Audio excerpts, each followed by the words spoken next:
সম্মানিত মুসল্লিয়ান কেরাম, মহান আল্লাহ রাব্বুল আলামিনের নিকট সবচাইতে মূল্যবান জিনিস হলো ঈমান। সবচাইতে দামি সম্পদ ঈমান। এই ঈমানকে কেন্দ্র করে বিশ্ব মুসলিম ভ্রাতৃত্ব তৈরি হবে, সম্পর্ক তৈরি হবে। সম্পর্ক গড়া বা সম্পর্ক ছিন্ন করা এর ভিত্তি এমন এক বিষয়ের উপর হওয়া চাই যেটা সবচেয়ে দামি। 2-4-5 টাকার জন্য একজনের সাথে সম্পর্ক ছিন্ন করা এটা বোকামির কাজ। সম্পর্ক মুসলমানের কিসের ভিত্তিতে গড়বে, কিসের ভিত্তিতে সম্পর্ক ছিন্ন হবে, এটা স্বয়ং মূলনীতি কার পক্ষ থেকে আছে? সারা বিশ্বের মুসলমান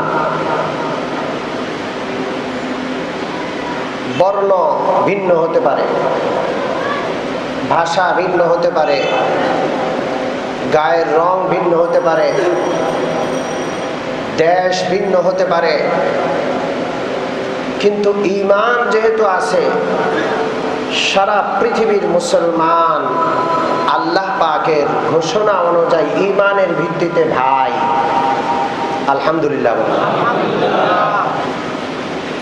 ইন্নামাল মুমিনুনা ইখওয়াতুন ফাআসলিহু বাইনা আখাওয়াইকুম ওয়াত্তাকুল্লাহা লাআল্লাকুম তুরহামুন।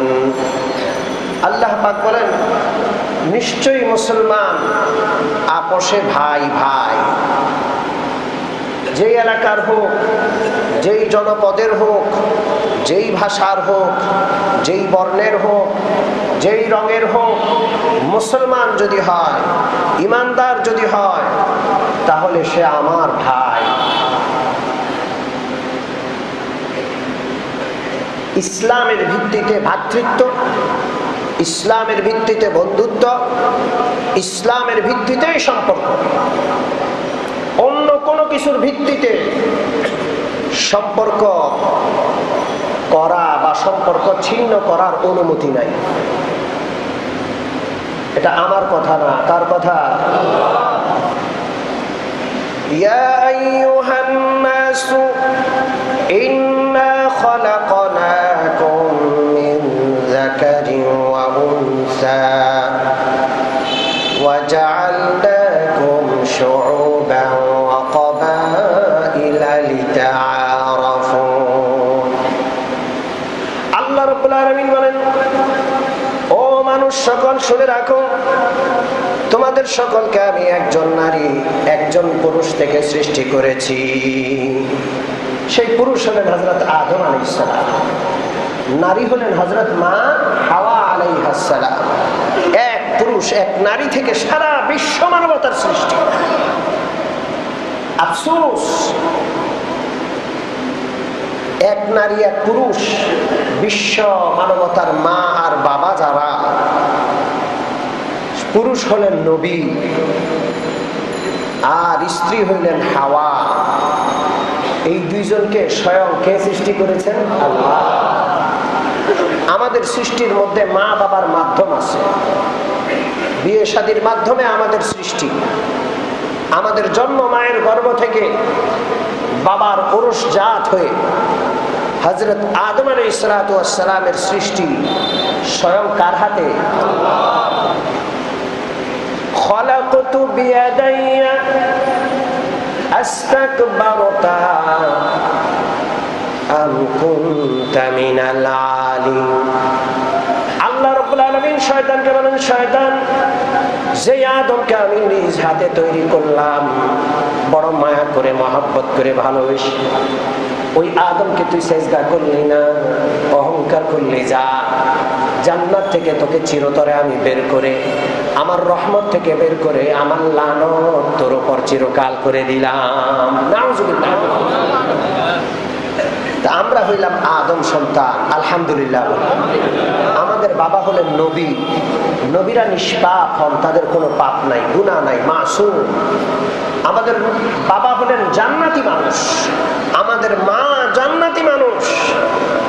তাহলে আমাদের বাপ দাদার বাড়ি কোথায়? জোরে বলেন আলহামদুলিল্লাহ। আমাদের বাপ দাদার ভিটে মাটি কোথায়? আমরা কোত্থেকে এসেছি? অনেক সম্মানজনক একটা পরিচয় আমাদের, শুকরিয়া আদায় করে শেষ করা যাবে। পৃথিবীতে এরকম কোটি কোটি মানুষ আছে যারা ভাবে তারা বানরের উরুসজাত, তাদের বাপ দাদারা বানর ছিল। কি ছিল?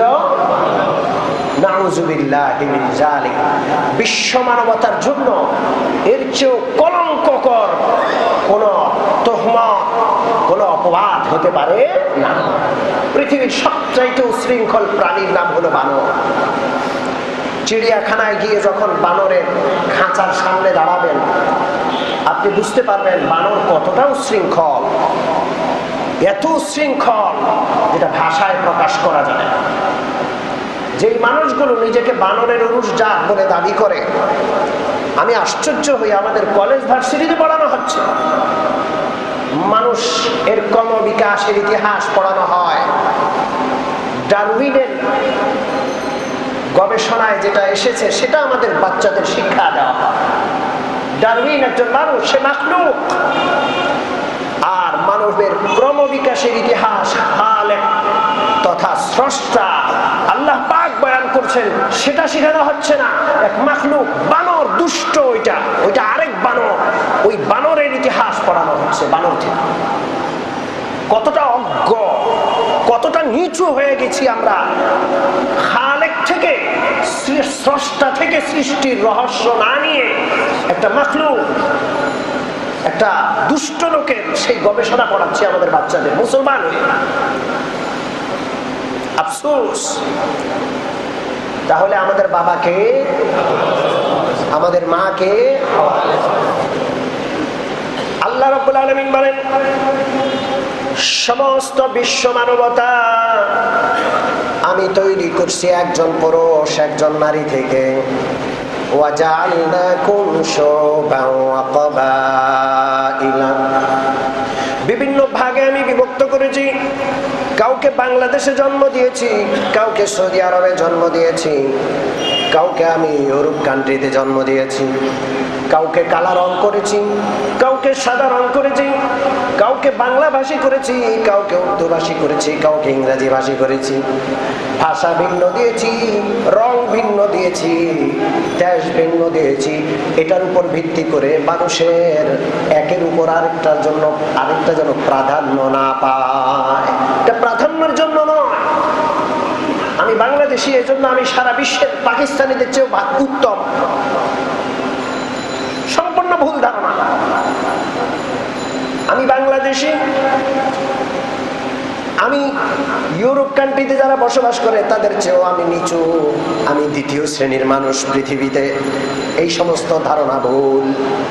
আপনি সৈয়দ বংশের, এই জন্য সাধারণ বংশের মানুষকে ছোট করে দেখবেন, হারাম। দেশের ভিন্নতা, ভাষার ভিন্নতা, রঙের ভিন্নতা, দেশের ভূখণ্ডের ভিন্নতা, এগুলোর দ্বারা মানুষের প্রাধান্য আল্লাহর কাছে নাই। আল্লাহর কাছে প্রাধান্য হলো ইন্না আকরামাকুম ইনদাল্লাহি আতকাকুম। আল্লাহ রাব্বুল আলামিন বলেন, তুমি যেই দেশেরই হও না কেন, যেই রঙে না হও না কেন, যেই ভাষারই হও না কেন, যেই ভূখণ্ডের অধিবাসী হও না কেন, যেই পেশার হও না কেন, তুমি যদি তাকওয়া অর্জন করো, আমি আল্লাহর কাছে তোমার দাম বেড়ে যাবে।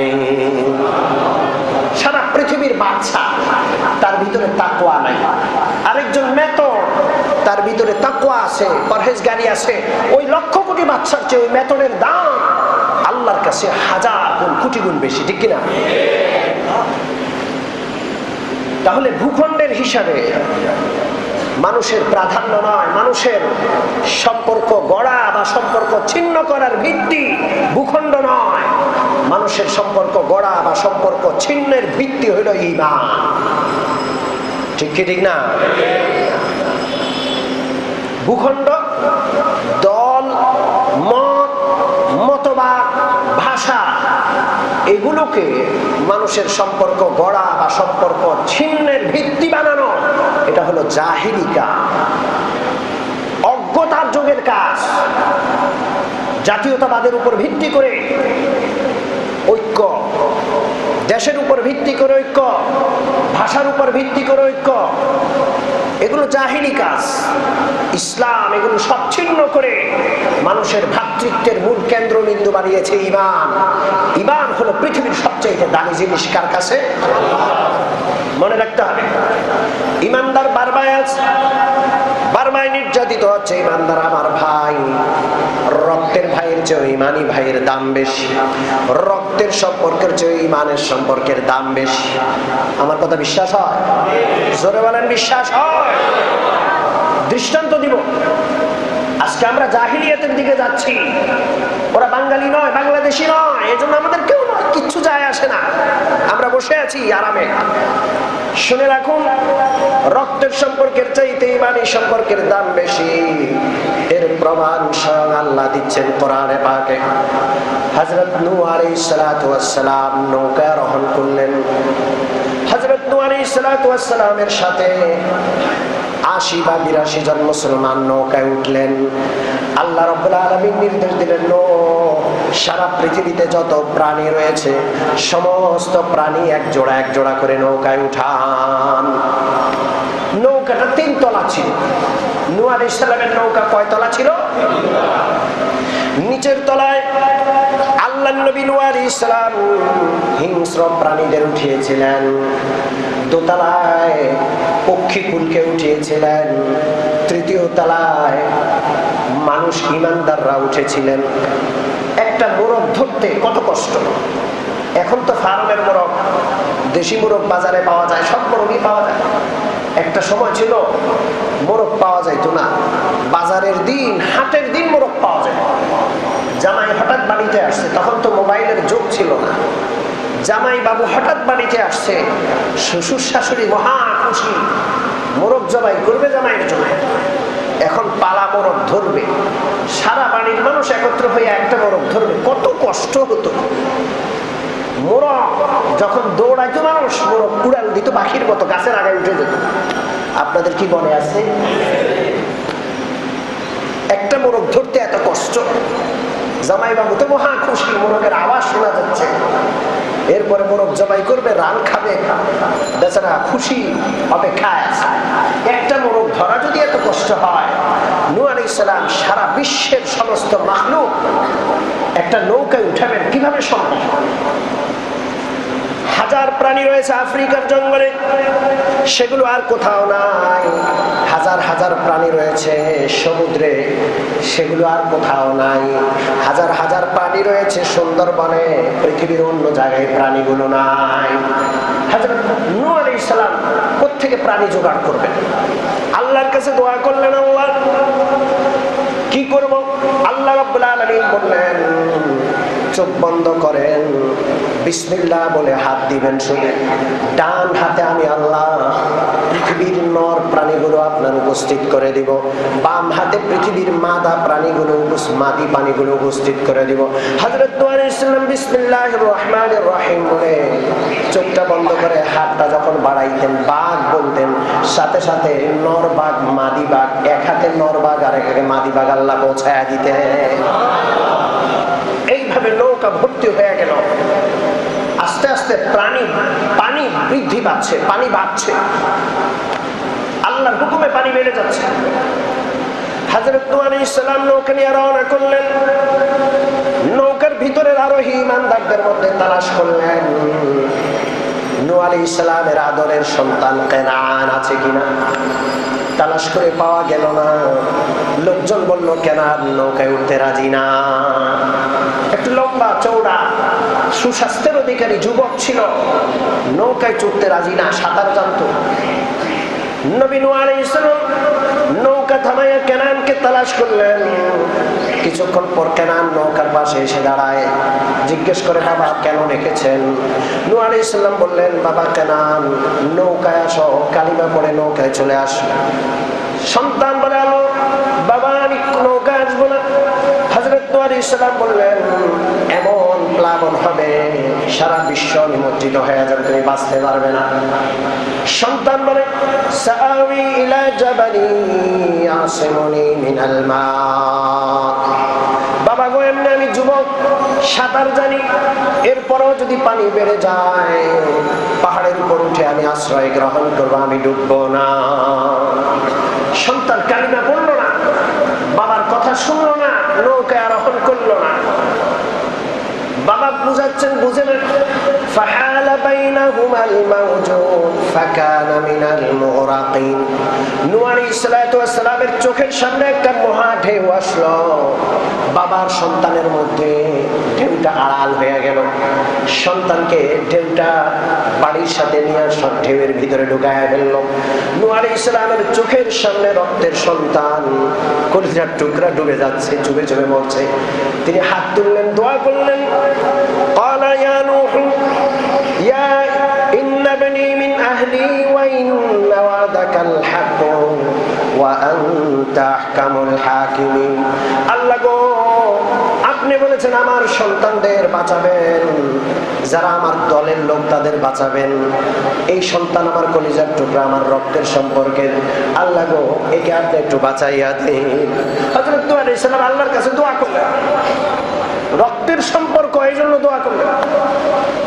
আল্লাহ রাব্বুল আলামিন ধমক দিলেন, قال يا نوح إنه ليس من أهلك إنه عمل غير صالح فلا تسألني ما ليس لك به علم إني أعظك أن تكون من الجاهلين। আল্লাহ বলছেন, ও নূহ, এই সন্তান আপনার নয়। ইন্নাহু লাইসা মিন আহলি, আমি আল্লাহর কাছে রক্তের সম্পর্কের দাম নাই, আমি আল্লাহর কাছে ঈমানি সম্পর্কের দাম।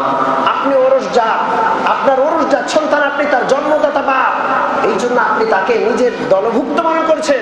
আমি আল্লাহর কাছে ঈমান ছাড়া দলভুক্ত হওয়ার কোনো উপায় না। ইন্নাহু আমালুন গায়রু সালিহ, আল্লাহ বলছেন এ হলো বেঈমান। ফালা তাসআলনি মা লাইসা লাকা বিহি ইলম, আমার কাছে এমন বিষয় আপনি চাইবেন না যে বিষয় আপনার জানা নাই। না জেনে আমার কাছে আন্দাজে কোনো দোয়া করবেন না। ইন্নী আইযুকা আন তাকুনা মিনাল জাহিলিন, না হয় আপনি অজ্ঞদের অন্তর্ভুক্ত হয়ে যাবেন। আরেকটা বার যদি দোয়া করেন, নবুয়তি দপ্তর থেকে আপনার নাম চিরতরে কাটা যাবে। আল্লাহ, রক্তের সম্পর্ক সম্পর্ক নয়, ভূখণ্ডের সম্পর্ক সম্পর্ক নয়, ভাষার সম্পর্ক সম্পর্ক নয়, আসল সম্পর্ক হইল ঈমানের সম্পর্ক।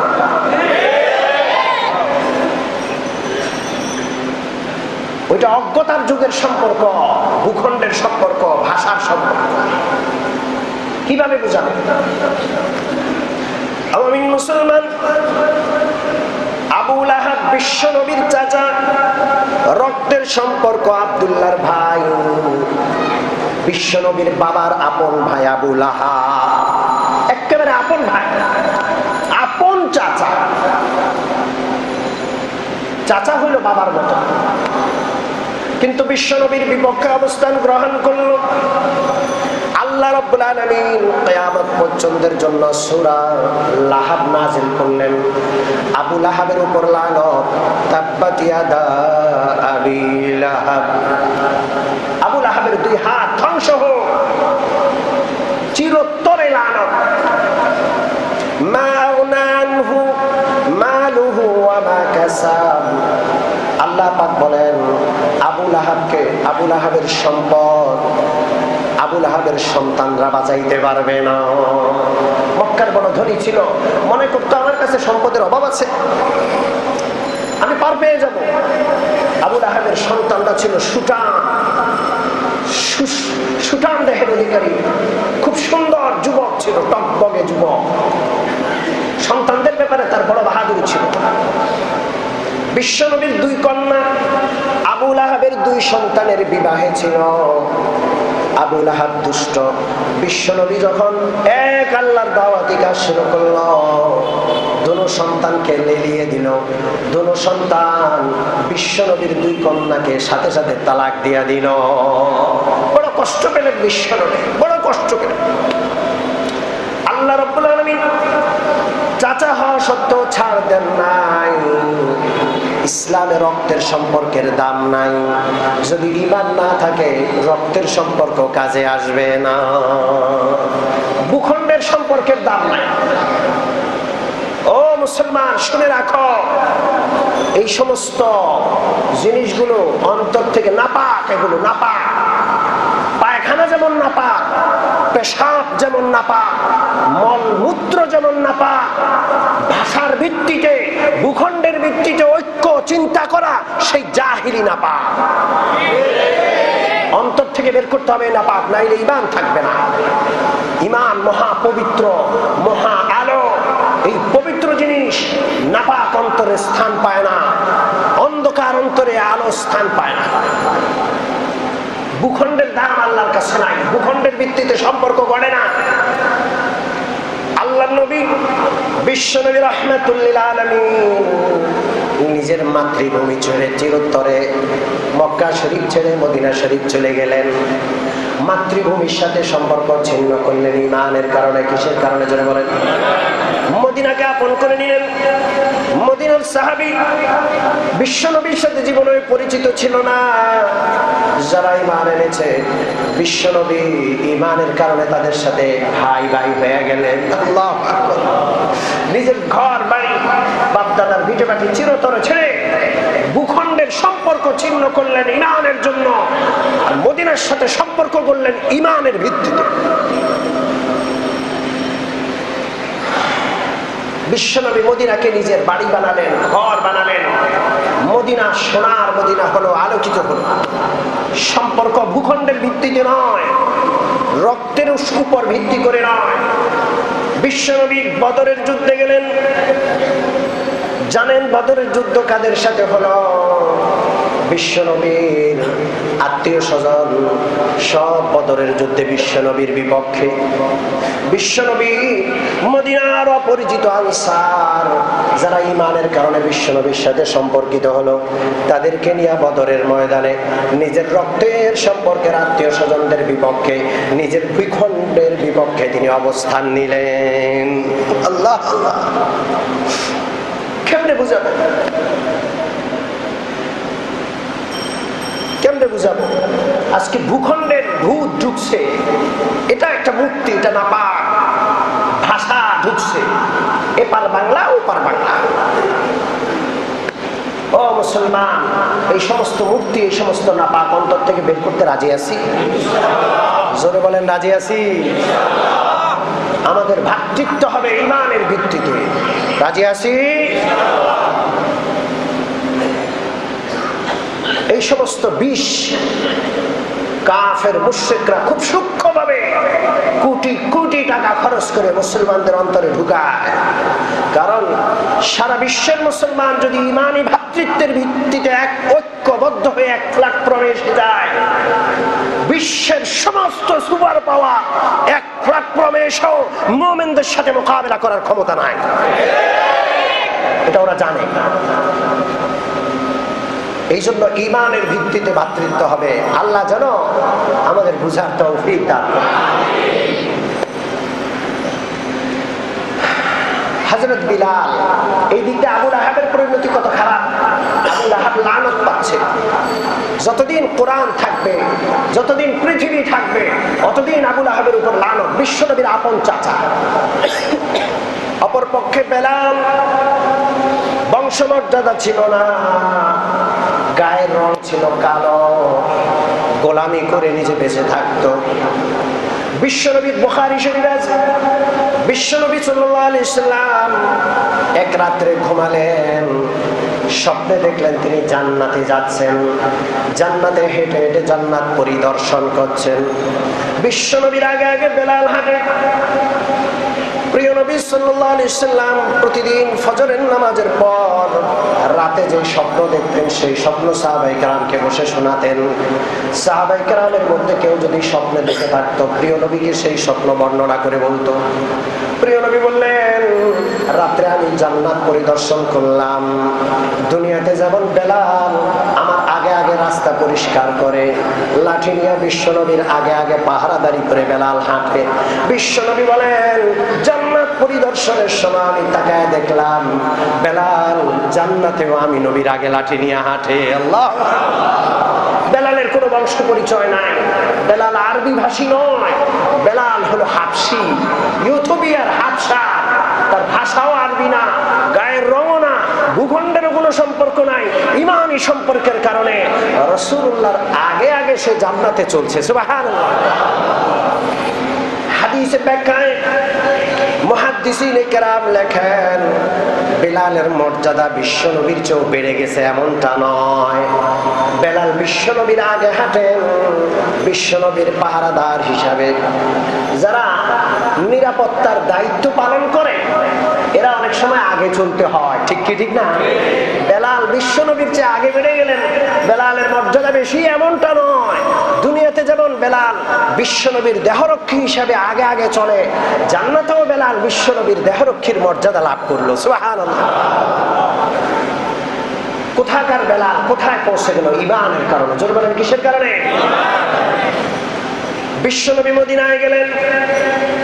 মদিনায় দুইটা গোত্র ছিল, ঔস গোত্র আর খাজরাজ গোত্র। ঔস গোত্র আর খাজরাজ গোত্র, এই দুই গোত্রের মধ্যে যুদ্ধ চলছিল 40 বছর যাবত। একটা বিষয় নিয়ে যুদ্ধ, তুচ্ছ বিষয় নিয়ে যুদ্ধ। কি বিষয়? তুচ্ছ বিষয়। ইতিহাসে দেখে তুচ্ছ বিষয়টা কি? একজনের খেতে আরেকজনের মোরগ গেছে। মোরগ মুরগি খেতে যায় না? এখন যেই মালিকের খেতে আরেক মালিকের মোরগ গেছে, খেতের মালিক রাগ বশত হাতের লাঠি দিয়ে মোরগের মাথায় আঘাত করছে, আর ওই মোরগটা ওখানে মরে গেছে খেতের মধ্যে। মোরগের মালিক আসলো, খেতের মালিকের মাথায় বাড়ি দিল, খেতের মালিক খেতে মারা গেল।